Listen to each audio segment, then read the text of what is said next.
The following is a Comfortably Zoned Radio Network production.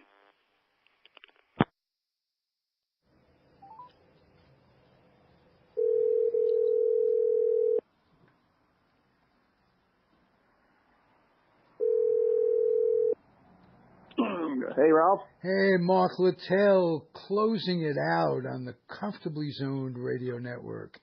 How are you, my friend, back from Cuba? Well, Cuba was great.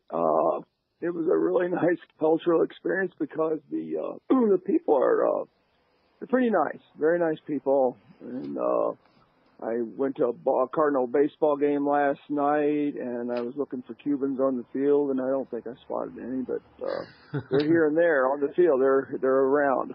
Well, if they played the Dodgers, you know they're there.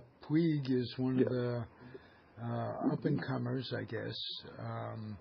He's at a plateau where I think he's about to take off and really be a terrific ball player. But tell me how the trip got started. What was your purpose in being there? Who sponsored it? And start from the beginning, if you would. Well, the reason I was there was it was called the Friendship Games. And the Friendship Games actually got started by Cuba and, to where other countries would come in. Now, the only country that came in this particular time was our country. And don't get me wrong here, but they have had several countries come in for these games, and it's a pretty good deal because. When did the program get started, and whose regime was it? Was it after Castro died? Well, it was just almost recently. Even it was just two years. Yeah, it was after. It was 2 years ago that it actually got started, and then the third day, well, for 3 days, we actually play games. And then the fourth day, they actually they mix the players with the Cubans on both sides. And they trade managers as well. And so, friendship. So you're trying to, and it was really a learning experience for the Americans because, they had never, ever, seen the play like that or the culture experience that they had to see the difference in what they were what level advancement are the players, and were they at a higher level than the Cubans? No, ours was 14U, theirs was 15U. They had some 14Us out there as well. They were much further along the track. And don't get me wrong, we had some good ball players over there, but the Cubans kind of stood out. Theirs was a national team, and this was basically a local team from Florida. And they had been playing together, and they had it, just wanted to see an upgrade right here. And they wanted to see the whole experience, the Cuban experience. Mm-hmm. The food, the streets, the walking, everything, the water, the beach, there's so much out there. They went to a rum factory. They went to a cigar factory. They went to where the Little Havana was, Old Havana rather, and where New Havana meet. You posted something about the music. What kind of experience did they have with the music? And am I right? Does music bring the world together? Oh, yes, it did. And theirs was salsas and some merengue.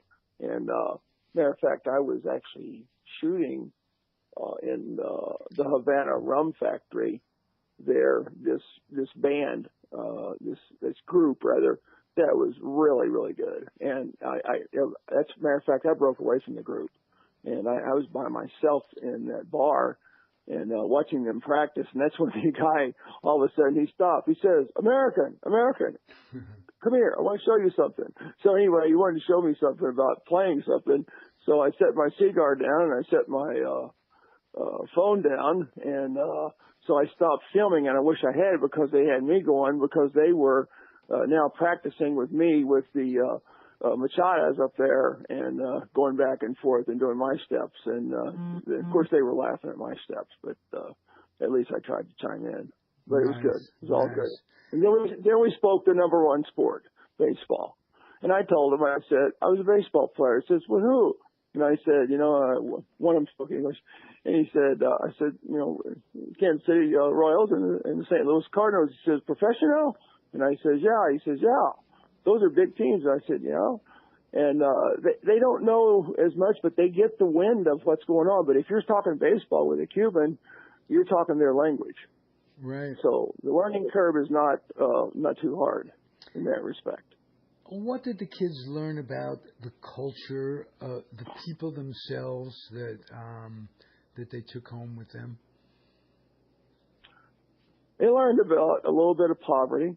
They learned that they put smiles on their faces, and they were happy.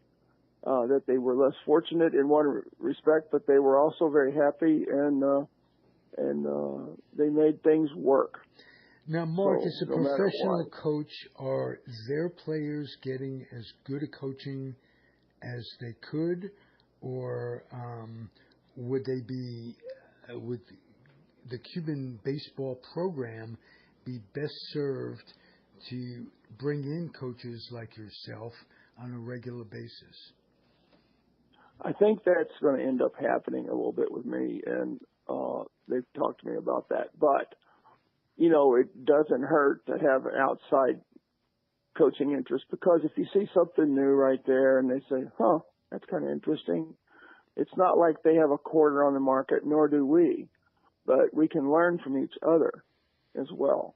And they were very cordial, and I had to be very careful when I spoke at the presentation time, because I didn't want to just drop dead United States baseball.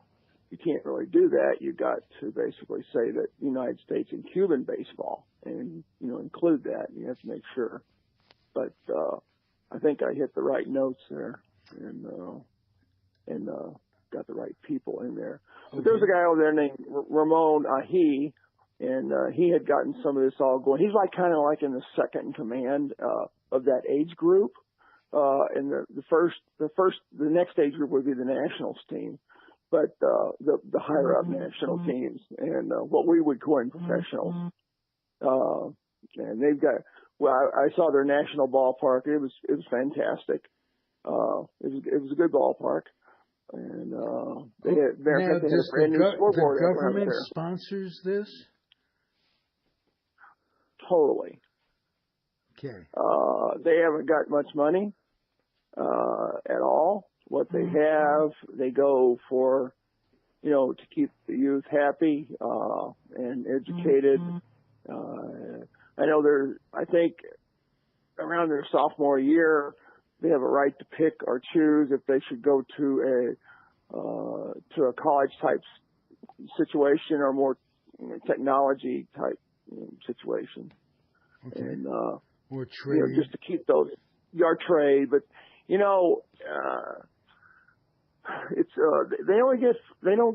a communist country. You got to remember that one. It's a real communist country. Okay. It's not much food. You don't see fat Cubans, by the way. Except the ones with thyroid problems, and that's been an issue, and it's on the world thing. Medically, though, you get beautiful medical coverage, and their doctors are supposedly incredibly advanced, and there's a certain advantage to a socialistic type existence, but the dictatorship kind of ruins it. Yeah, they've got 11 million people there, and they have some pretty good, people with the, all aspects of medicine. Mm-hmm. But it's the same thing. When I talk to the Canadians or the Australians, you almost have to go outside the government, because you're to get in on time, and if you want to, otherwise you're going to have to wait. Mm-hmm. But that's just a fact, and that's the same thing there, because I've been there 3 times now, and I always ask about the medical, and they say, well, that's kind of an issue, kind of not, and it depends on who you are and depends on who you're not. So or it's like any or other. who you know, or how much Yeah, kickback you can yeah, give them, or yeah. whatever. And it's a good point because they don't have too much kickback to give them, actually. And, they ride the transit systems quite a bit. They get 40 kook a month, basically, to live on, and they try to do other things. 40 kook is basically 40 American dollars in a sense. Right. And, everybody has housing, but the housing isn't, what you don't really own anything. You don't own that house at all. Mark, And, is there something being worked out to reciprocate and bring these kids over to America and let them learn and experience what it's like, or are they just too locked in because of the communist regime? They're a little bit locked in. I think the national teams, the big ones where the older guys are, they carry 6 to 7, 8 coaches with them. And the reason they do that is because of the defecting factor. Because I know I myself have a college team in Arizona, which you know a little bit about. And then, Right. but I had gotten a player from Cuba a couple of years ago, actually, that had defected. And, they had called me and said, "Hey, Mark, you think you could put this guy on your team?" I said, "Well, you darn right I could. I'll say what college you want him to go to. I'll name any college." So, but I think it was a good experience for my players to see a Cuban player that he plays hurt, he swings the bat, I mean, he doesn't take any prisoners. And it has it's fun doing exactly, it. There's a flair and a oh, passion. big time. You nailed that one, Ralph. Yeah. Yeah, there's a flair, there's a passion. I mean, they stay after it.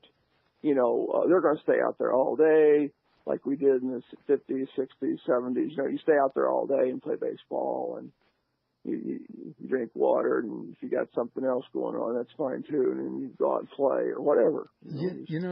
What comes to mind, or who comes to mind, is Minnie Minoso. And yes. if I'm not mistaken, and I don't think I am, he spent some time at the end of his career with the Cardinals. Now, am I right about that? Yeah, he's mainly the White Sox guy, but yes, Minnie. But right at the end with the Cardinals, I see him on a baseball card, maybe circa 59 or. He was the first true Latin American player that actually set everything apart. It was Minnie Minoso, and I played with his son. And I've met Minnie Minoso because he was down there with the Royals complex because he played in the Royals system, junior anyway. And so I was fortunate enough to meet Minnie Minoso and watch him play even when I was young enough to remember that. Minnie Minoso is a very catchy name anyway. Yes. And then I was also lucky enough to play with Cookie Rojas, Jose Martinez, Jose Arcia, and several others, along the way, Cuban players. And, I remember Jose Arcia telling me about when he came over across, and he came over on a boat, and when you hit land, that's you're okay. But if you can't get on land, you hit water, they'll send you back. So he was slept under a bridge, and and then all of a sudden he was sitting there and trying to eat and everything, and he went out by a ballpark, and the guy saw him just kind of, here's this young thin kid, and the guy said, "Hey, you play baseball?" And he says, "See," and so he said, "Well, why don't you come out and play baseball with us?" He says, "I have no glove, or no shoes." And he says, "Well, we have some over here." So they put him out there, and they saw the actions that he had, of the infield actions that he had. Right, first step quickness and what have you. Yeah, and so he ended up playing in the big leagues, and Jose Arcia just passed away a couple of years ago, and I played with Jose in AAA, and he used to play for the Orioles, but he got some big league time in, and he ended up being a scout. Now, so, Mark, how did a Southern boy get into a different culture like this? Did you grow up speaking Spanish? Did you learn it in school? I don't know too much Spanish, to tell you the truth. I have translators usually because I know the pitching terms and things of that nature, and I can sneak a little bit in there. But no, I've always just been interested in world history and people and the way they walk and talk and what makes this world go round. Okay. You know, that's I don't care about color, creed. It does not matter to me. Does not matter. Zero. I work with anybody and everybody, and I'll go eat in your house if you allow me. Right. Does not matter. And you'll invite them into yours. Yeah, exactly. More than, yes. I will allow. Yeah, they can come into my house anytime they want. Now, I'm guessing those are traits that were passed down by your parents to you. No doubt. To just treat everybody as if you respect them all, and no one's better than you, and you're not better than anyone else. That's right. So, or vice versa, whatever I'm saying. But so pay homage to them because they were the ones. And tell me what you've been doing with the veterans lately. That's nice you asked on that one, because tomorrow I'm going to meet with Robert Wake with the Wake Foundation, and he's going to map out a little bit where I'm supposed to help out in September, and that's September, October, my schedule. So I'm going to stay, I think, pretty busy with it, and I think that's good because I really enjoyed working and being around the veterans. And, just talking a little bit of baseball, but talking about, with them. I let them talk. I want to hear their side of it because it's pretty neat. Do you talk politics? Do you talk world politics with these kids? And I really try to stay away from that about the politics part. I think we talk more about, first we'll talk a little bit of baseball. Secondly, we'll talk about, where they were at, and they end up talking about that because, that's their gig. I don't want to pry into their life at all. And then they just, either they do or they don't. And, but I make a point of sitting down and looking that guy right in the eye. And if he can't hear, I even get closer because I'm not afraid to do that, at all. Right. And, I think they like that, and and we're just sitting there talking, just being, whoever I'm talking with. Do Cubans is there an epidemic of arm injuries in Cuba like there seems to be in America? No, they don't have those things. What do you attribute that to as a coach? Do they pitch more or less? I think they throw a baseball when they want as much as they want, and then they stop. And I don't think they use the weights very much, which is good. And they're lanky arms. The kids that I saw were tall and lanky, and I saw two good left-handed arms in particular. I mean, not to say I saw some really good right-handers as well, but you say it's hard to find those left-handers, and but when you see the ball come out of their hand the way it does, you sit there and you perk up a little bit. And, for a kid that's 15 years old to throw 88, with a smooth delivery, that's pretty nice with some command of the pitch. Okay. And so they could throw change-ups. They don't throw too many breaking balls, which I like. And, fastball change-up most of the time. And, they can be cleaned up a little bit, but that's going to come down the road. As well, and they're going to grow into their bodies a little bit more. But they're not fat, and they're lean, and they're very healthy. Are they motivated to get off the island, like they say in the Dominican and this, that, and the other thing, or that's the one. Yeah. Or they're being suppressed in getting off the island. How did Puig, for instance, a good case? Because we were talking about him, how did he get here, and did the Cubans benefit anything from his signing? That's a good question, because Puig defected as well, see? Right. And then the Cubans did not benefit. But I was at the Federation meeting in December and that was the last guy who spoke was a Cuban. And he had some tenure, you could tell, and the way he spoke. And he was letting it be known, I think, mainly to the Americans, but, we really can't do anything, but, that, the Cuban government should be compensated, but, they've got to change their rules too. I mean, they haven't got it right either. So, they've got to change some rules too and break open the cookie box here. Okay. And be able to talk with the right people. Otherwise, it's just not going to happen. And how are relationships going between Cuba and the United States? You hear all these talks about embassies being getting short wavelength things that are contributing to their bad health. 64 people had to leave. Did you hear any rumors of that or anecdotal stories? I've been by our embassy, and it's probably 12 stories high or so. It's big. It's right on the water, and it's right on the water right there. And they had, I guess, the sound thing that affected their health. And sound waves is the words I was looking for. I guess, and it's I don't know. I wasn't in the building, so it didn't affect me any degree. You come back but it was to the wear.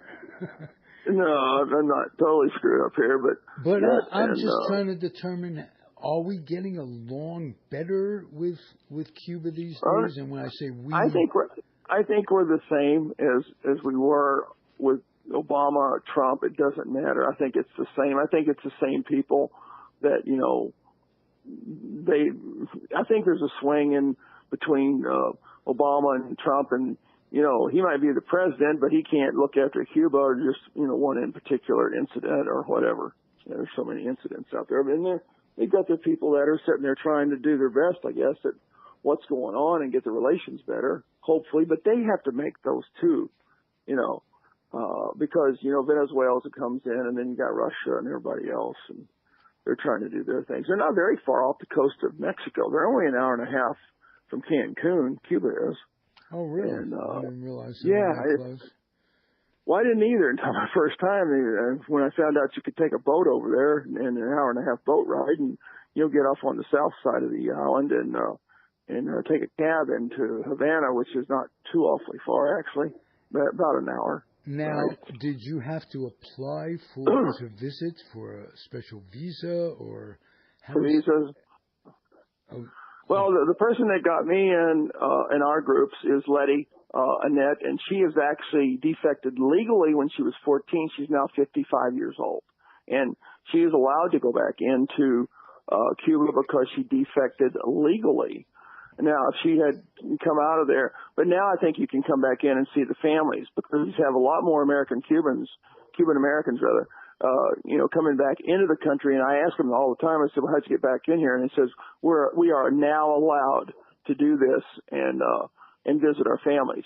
So, there's a long history of, when people, they held a lot of things against those people that, had gone to the United States. And because they were getting kind of a free pass, in a sense, to get out of this country. They used to throw eggs at them and things like that. And Letty was telling me the whole story. I'm going to put some of that in my next book. I think it's really important that people read some of that stuff. Beautiful. And tell me about where your current book can be purchased and how it's doing. You're on Amazon. You went up to the Hall of Fame and presented your work for Bruce Markison, and Bruce did. Bruce has a really neat setup going up there. He treated me very, very well. I ended up speaking 45 minutes at Cooperstown at the Hall of Fame. That was inductee week. Authors Day was on a Wednesday. The Authors Days are on a Wednesday, and I felt really fortunate actually to be there during their prime time, and. It was right before the inductee weekend, but it was filling up, you could see. And then my books can be purchased on Amazon or www.marklittell, with two L's on the end, .com. and you can do it that way. Hey, Mark, can they get it autographed by you, personalized in any way? How do they go Yes, about matter of that? fact, that's a really good route because as soon as I get off the line here, I'll probably throw something up because they can actually, call me. I have a number that I call. I take credit cards, or you can send me a check, and then I'll send you a book, or if you want 2 books, I'll send it back. I think for 1 book it's 25. For 2 books it's 47. And then I sign them, seal them, and deliver it. Signed, sealed, and delivered. So, Here we go. Beautiful. So Mark, makes it simple. Before we go, I just want to know if there's anything about the current 2018 season that is standing out to you and that you'd like to comment on. Well, I was at a Cardinals game last night with a friend, and we were sitting up near the press box, and I was right behind home plate. I thought it was a great game. It was 7-6, and Harper broke loose and hit a home run, hit a shot. He came in at the break hitting 214 out of us. Now he's hitting 237. So Right. He plowed one. So if he can stay on track, I think he's going to do well. Now I'm talking about Harper and the Nationals, but you got, the Cubs, the Cardinals, Milwaukee. You've actually got some things because the Cardinals have won 6 straight games right there. If they can make any swing of, winning 2 out of 3 or whatever, and you have good series the rest of the way out, that could be a nice run. But, you got to see what the proof in the pudding. You've got the Dodgers out there. They're lacking right now. The Yankees are lacking right now. They're in a rut. Atlanta's coming on strong and surpassed some people as well. You didn't mention my Oakland A's at all. Oh, they're sneaky. Aren't they? They're sneaky. Yes, they are. And you know what? There's a good chance that they're going to dethrone somebody. So somebody's got better watch out. I think the Yankees better watch out about Oakland. So, and be careful. I'm glad you're recognizing that because they've been fun to watch. On the other hand, yes. I'm a real Met fan, a displaced Met fan. I'm out in California against my will, of course. It's horrible out here. I have to endure sunshine and nice weather and mellow times, but I live on because I have that intestinal fortitude that you know about, and it's getting famous all over the world. But that notwithstanding, can you say anything about the rise, fall, decline, rise, fall of the New York Mets, just from my education?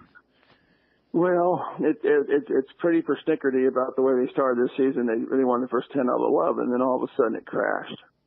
So there's a little bit of turmoil going over there. They got the new manager. They're going to give him a second chance right there. Mm-hmm. You got to give the young kids something to feast on, I guess, and see what's going to happen, and see if it's going to turn around. But it seems like in the long run, it boils down to pitching and defense. And everybody talks about hitters, but it still boils down to pitching and defense, and that's the whole issue right there. They had one game where they got trounced over 20 runs. That's like 21 or 22, just whatever. And, that didn't look good for the pitching staff. I remember that night very well. A lot of things don't look good in the baseball world. That looked particularly bad this year. Let me ask you this. Tampa Bay is experimenting with all kinds of new answers. They are starting their relief pitcher who will go an inning or two. They're doing unconventional things, and they're really throwing. They're opening it up to change, and we haven't had any really substantial change in the way a pitching staff is put together, and they're doing it. Is there anything good coming out of it that you see? And what's going to happen with the pitching part, and that's what it boils down to. Like I feel is you're going to see pitchers like 3-3-3, I believe. hopefully they can do that. Right. And take that right into the ninth and use 4 pitchers maybe rather than 6 or 7. Yeah, 3 and 3 in a closer, maybe. Yeah, sure. That And then that makes sense, but who's going to get the win? Or we're going to have. Well, will they change? That's funny you say that.